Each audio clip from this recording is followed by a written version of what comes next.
In Ukraine, it was the day of resignations. On September 4, 6 cabinet ministers were sacked. The country's top diplomat, Foreign Minister Dmytro Kuleba, was shown the exit door. Even the deputy prime minister was not spared. The strategic industries minister responsible for Ukraine's arms production was also fired. President Volodymyr Zelensky declared, "We need new energy today." Oh, really, Mr. President? We thought the roaring success of the Kursk offensive has already filled you with the energy and pride. A Kyiv-based Western stooge named Volodymyr Fesenko claimed it was a planned overhaul. He informed, half of the government will be renewed. This is Zelensky's style. He believes that the new minister brings new energy, new approaches, works more actively. Now, dear viewers, today we want to ask you a simple question.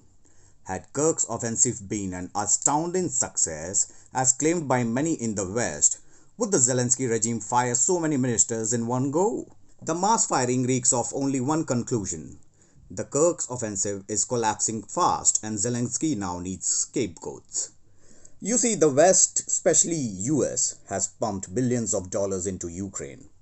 They even provided it with F-16 fighter jets and long-range high-precision weapons. Zelensky knows Washington will now seek accountability and answers from his regime if the Kursk offensive falls flat. So the Ukrainian leader just fired half of his cabinet to save his face.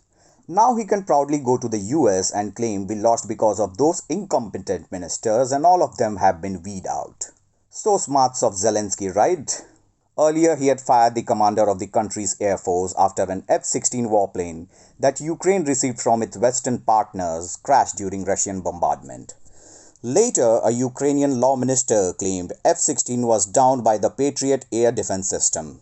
Even Ukrainian Air Force did not directly deny that the F-16 was hit by the Patriot missile.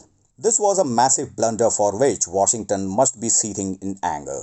It's highly likely that Zelensky has now set in motion a major government reshuffle to save his own job. Let's not forget that Zelensky is due to travel to US in September and present the so-called victory plan before President Kamala Harris, the pseudo-President Joe Biden and Republican presidential nominee Donald Trump. Before the meeting, he has a long list of demands ready with him. He expects to demand more security infrastructure and economic package from the US. He even said last month that the success of Ukraine's plan depends on US president. In a shameless tone, Zelensky last month said, "It will be fair if I first present this plan to the US president. The success of this plan depends on him, whether they will give us what it is in this plan or not." Wow, never seen such an arrogant beggar. He added, "I also believe that it will be a right to hand this plan over to both Kamala Harris and Donald Trump, because we have yet to find out who will be the next president of the United States." We know Donald Trump is not a big fan of Zelensky. He will definitely seek the details of US aid given to Zelensky regime over the last 2 years. So Zelensky is simply implementing a reshuffle to convince Trump that, look, we are a new government just like yours, and let's work on a new plan to defeat Russian autocrat Putin. Let Zelensky build castles in the air until he realizes not all presidents are professional and jokers and comedians.